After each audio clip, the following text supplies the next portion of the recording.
deputado federal Deltan Dallagnol afirmou que os ministros do Tribunal Superior Eleitoral combinaram de tomar a decisão que cassou seu registro de candidatura antes de que o caso fosse à votação em plenário, e que o relator, ministro Benedito Gonçalves, fez aquele voto com vistas para conseguir uma vaga no Supremo Tribunal Federal. As declarações foram feitas em entrevistas à Folha de São Paulo, publicada hoje, nesta quarta-feira. Quero convidar hoje, primeiramente, o comentário do professor Marcelo Rocha Monteiro. Olha, Anselmo, não tem como a gente afirmar, né, se eles combinaram com antecedência ou se não combinaram. O que a gente pode dizer é o seguinte: a cassação do Deltan é um erro jurídico tão grosseiro, uma coisa que um aluno de faculdade de Direito não poderia cometer. E quando você vê 7 ministros de um tribunal superior cometendo esse mesmo erro, não há como não se ter assim um sentimento de perplexidade, né? E não há como evitar que algumas pessoas pensem, mas foi um erro de boa-fé, né? Um ministro podia cometer um erro crasso desses de boa-fé.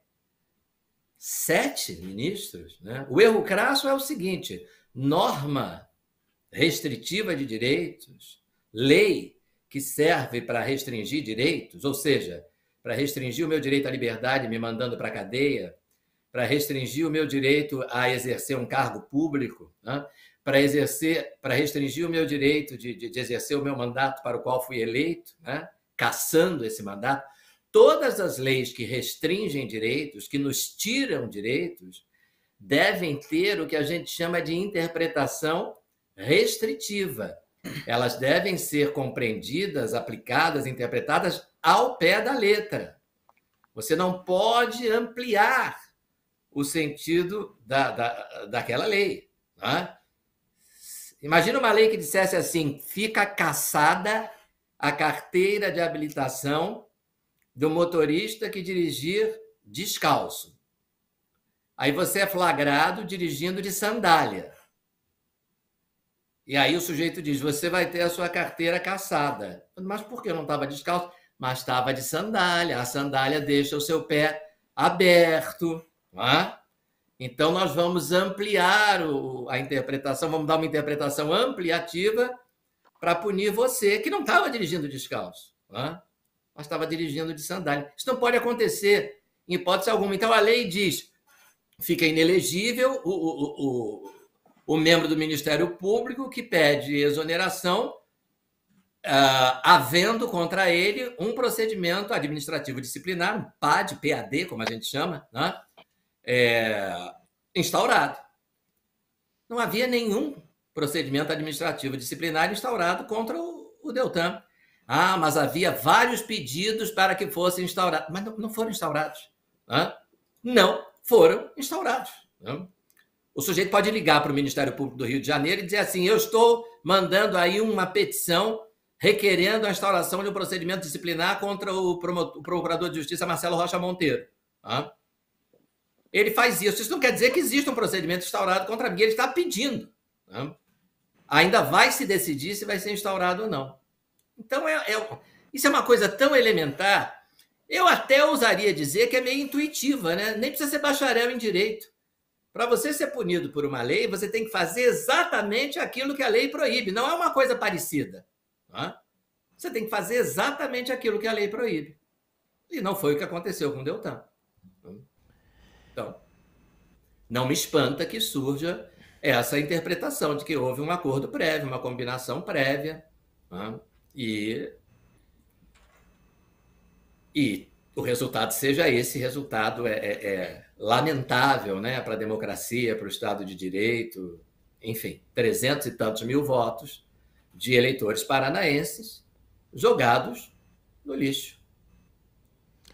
Obrigado, professor Marcelo Rocha Monteiro. Agora eu convido para esse comentário dessa primeira pauta, Adriles Jorge.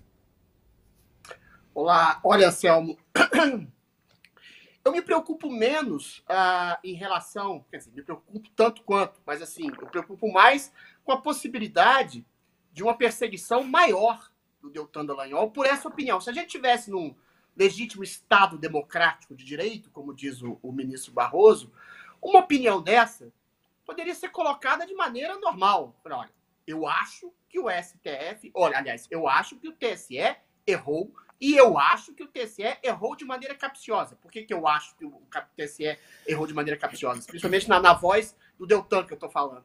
O Benedito Nunes foi uma pessoa acusada pela Lava Jato. Tinha antipatia pessoal pelo Deltan Dallagnol. Tinha que se julgar suspeito para julgar qualquer coisa do Dallagnol. Como disse o Marcelo, juridicamente, essa cassação é completamente estapafúrdia. Não tinha um processo disciplinar. Uma das acusações é que o Deltan Dallagnol tinha chamado o Renan Calheiros, essa vestal da democracia, de corrupto. Tinha falado que ele tinha sido condenado, tinha 1000 processos em cima. Ou seja, uma coisa meio tautológica, meio redundante. E aí você tem perseguição do establishment político à Lava Jato. Ou seja, esses juízes talvez contassem com essa antipatia à Lava Jato de uma classe, ou parte dessa classe política, talvez a maior parte, que tem rabo preso com a Lava Jato ou tem medo de haver uma outra operação Lava Jato. Ou seja, o governo executivo tem asco da Lava Jato. Lula disse que tá usando o aparato estatal para perseguir e se vingar nas palavras dele. Não estou dizendo nada. Eu estou aqui para me vingar. Ele falou do Moro, da Lava Jato, Deltan Dallagnol. Você tem um Tribunal Superior Eleitoral, que é um puxadinho do STF, que está transformando num tribunal inquisitorial, que está atropelando todas as leis, está atropelando a Constituição, prendendo pessoas sem o devido processo legal, fazendo censura prévia, tudo em nome da democracia.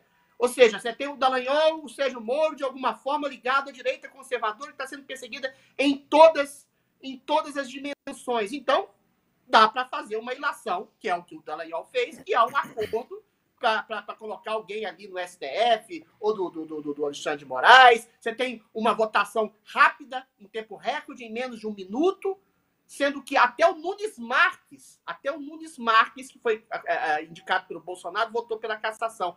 Então você tem um estranhamento, uma junção de coisas, circunstâncias, de evidências e suposições que levam o Dallagnol a fazer essa opinião. Agora, essa opinião, eu repito, numa democracia normal, ela seria aceita como opinião incisiva, agressiva, mas no momento em que pessoas estão sendo presas, caladas, censuradas e caçadas sem o devido processo legal, atropelando toda a jurisdição, toda a jurisprudência brasileira, é de ter medo desse tipo de opinião. Agora, eu estou justificando o medo? Não.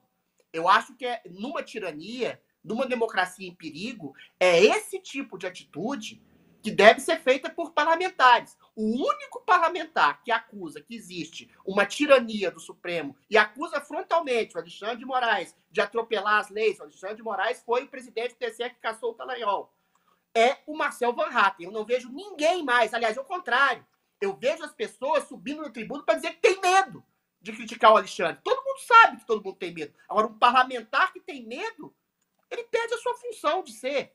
Um parlamentar é um cara que faz lei e parla. Parla é falar no latim. Ou seja, se o sujeito não parla, não fala, não critica, não contesta um status quo ditatorial que é colocado pelo próprio judiciário, ele perde a razão de ser. Então, não é que eu estou pedindo para as pessoas serem mártires, é para as pessoas terem coragem de falar. O que elas podem perder? Talvez o mandato, como o Dallagnol perdeu. Talvez a própria liberdade, circunstancialmente. Agora, se ficar todo mundo com medo de perder mandato, de pagar multa, de ser preso, ninguém vai fazer nada.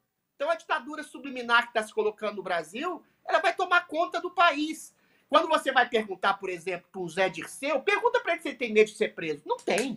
Ele não tem medo de nada, de perder mandato, de perder direito político, entendeu? Ele não tem medo de rigorosamente nada, porque ele tem uma causa dentro da utopia mefistofélica dele, que é a revolução. A nossa causa hoje no Brasil é lutar contra os desmandos e uma tirania e uma jurisprudência obtusa que está sendo colocada pelo Tribunal Judiciário Maior, que é o Supremo Tribunal Federal do Brasil, e o TSE, que é um puxadinho do Supremo. Eu tenho medo de falar isso. Mas se eu não falar isso, Anselmo, eu perco a minha prerrogativa de jornalista. Assim como um deputado, um senador, um político, um influenciador que seja, não disser de maneira clara, como está dizendo o Dallagnol, o que está acontecendo no Brasil, ele perde a função de influenciador. Aí vai vender chup-chup na rua, ser pedreiro, fazer outra profissão que seja mais conivente com a sua atividade para contribuir para a sociedade brasileira. Porque parlamentar que não fala, que não critica, que tem medo, só fica falando que tem medo, não tem função de parlamentar, nem um código de ética de parlamentar. Obrigado, Adriles. Muito bom comentário. Agora, convidar Andrei Blanco. Carinha dele. Bom, Anselmo. Andrei, você tá me devendo um vídeo, hein? Eu não esqueci, você não tem noção como é que tá a minha vida aqui. E amanhã vai publicar o decreto, eu não quero nem ver. 6 horas da manhã eu já vou estar de pé pra nem correr o risco de ser acordado por alguém. A doutora Elisandra sabe do que eu tô falando. Com certeza será também bem requisitada amanhã. Bom, Anselmo, o Adriles eu acho que foi muito feliz nas suas colocações. O problema, Adriles, nós sabemos que sim, a ditadura ela já está implantada nesse país. Nós sabemos que a censura já está implantada. Porque, por exemplo, Adriles, se eu fizer os comentários que eu tenho vontade de fazer em relação à afirmação do Dallagnol, o que vai acontecer comigo? Você sabe o que vai acontecer comigo. Todos aqui sabem o que vai acontecer comigo. É só uma questão de tempo. Então, ela já existe. Ela não está ainda instituída declaradamente, mas ela já existe. Nós já temos medo. Como você comentou, se os parlamentares que estão ali para falar, têm medo e eles têm imunidade parlamentar, vocês imaginam o Andrei, vocês imaginam o Adriles, vocês imaginam o Marcelo, o Elisandro, o Anselmo e todo mundo. Então tá todo mundo com medo. Então o meu comentário vai ser um comentário censurado. Porque se eu falar o que eu tenho vontade de falar, eu serei preso. Porque nós vivemos uma ditadura. É isso que nós estamos vivendo hoje no país. Nós temos um imperador aqui. Nós sabemos muito bem quem é. Então, o meu comentário vai se restringir a tentar não ser preso. Ok? Seguindo... Não, olha que ponto a gente chega. É triste isso. Eu sei. Partindo das alegações do Dallagnol, ok? Supondo que a afirmação dele é verdadeira, a gente tem que... olha a volta. Eu tô fazendo isso de propósito pra galera entender o que a gente vive. Olha a volta que a gente dá. Supondo que que isso seja verdadeiro, segundo o que ele diz, realmente é um absurdo, tá? Eu ficaria profundamente espantado se os ministros já entrassem nessa sessão com seus votos determinados. Eu tenho certeza que a doutora Elisandra nunca entrou numa sala de audiência com uma sentença pronta, que o juiz fez a sentença antes, que o promotor já tinha o seu despacho escrito, independente do que vai falar, do que não vai falar, da prova que vai apresentar, já entrar numa audiência com uma sentença pronta, não, eu duvido que a doutora Elisandra já passou por isso. Acho que vocês estão entendendo, né? Então, segundo a alegação do Dallagnol, que ele deu essa sentença como, vamos dizer assim, como uma forma de obtenção de uma vaga no STF, se isso for verdade, meus amigos, é lamentável. É extremamente lamentável. Então, quer dizer, as vagas do STF estão sendo vendidas? E qual é o custo da vaga do STF? É um voto, como o doutor Marcelo, aqui nosso procurador, nosso professor de direito, muito bem desenhou. O custo para isso é dar uma sentença completamente equivocada, uma sentença errada. Como ele comentou, um estudante de direito, nós não estamos aqui diminuindo os estudantes de direito, mas estamos comparando alguém que está no início de uma jornada jurídica com alguém que já está quase que no topo, né? Acima somente o STF. Mas pelo visto, segundo o depoimento, segundo a afirmação, almeja esse topo. Então, são erros que não podem ser admitidos. E não é esse caso, são vários casos. A gente pode... Olha o que está acontecendo, vai ser a pauta de hoje aqui também, eu já dei uma olhada, do Daniel Silveira. Então, nós estamos vendo, dia após dia, a lei ser aplicada da forma que mais convém quem está aplicando a lei. E isso quando a lei ainda está sendo aplicada nesse país. Como operador do direito, falo isso com muita tristeza. Obrigado, Andrei. Agora eu convido a doutora Elisandra Padilha também para o seu comentário. Então, né, como o doutor Marcelo aí explanou perfeitamente, o que a gente aprende aí na faculdade é que para a gente responder criminalmente, esse fato tem que ser típico. O que é isso? A gente tem que estar previsto na lei como crime e eu tenho que contrariar ainda isso. E nesse caso aqui foi um absurdo, porque nada, ele não respondia, né, a nenhum processo ali administrativo. E mesmo assim, eles usaram disso para ter uma condenação. Então, o que nós, meros mortais aqui, vamos falar, né? Como a gente vai justificar para a sociedade se lá tem atos que nem usam da lei para punir, e nós temos que ensinar aí, principalmente o professor que dá aula, eu também hoje dou aula de direito penal, para os alunos. O que a gente fala quando eles veem uma sentença dessa forma, né? Mas o que mais me preocupa realmente, né, é esse modelo que tá se moldando no Brasil, que é o quê? Essa perseguição. Então, se eu não for do lado deles, nada eu posso fazer, nada eu posso falar, tudo vira condenação. A gente vive com medo, de fato. Eu também estou bastante exposta, principalmente na minha área armamentista. E então, de vez em quando a gente fica um pouco amedrontado, mas é aquela coisa, ou eu falo, ou ninguém fala, e aí sim, né, vão nos calar. Então a gente precisa botar nossa cara a tapa. Alguém vai sofrer as consequências. Eu sei que mais cedo ou mais tarde as coisas vai piorar um pouco pro meu lado, eu já tô sentindo algumas coisas, mas eu sempre falo, eu não tenho medo de falar a verdade, de acreditar na verdade, e ir lutando contra esse sistema até onde eu puder. Então, a gente não pode deixar de acreditar num país melhor, dessas pessoas que querem levar a verdade, né? O que eu vejo é isso, quem está indo contra o sistema, e esse sistema, deixa eu usar uma palavra aí, que trabalha as inverdades, né?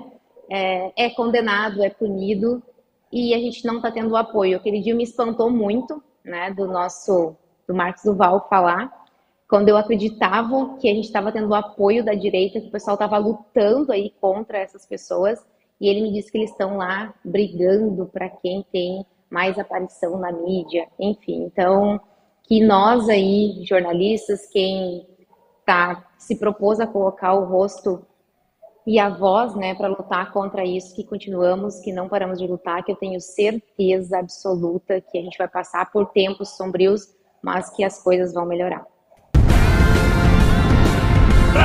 Show!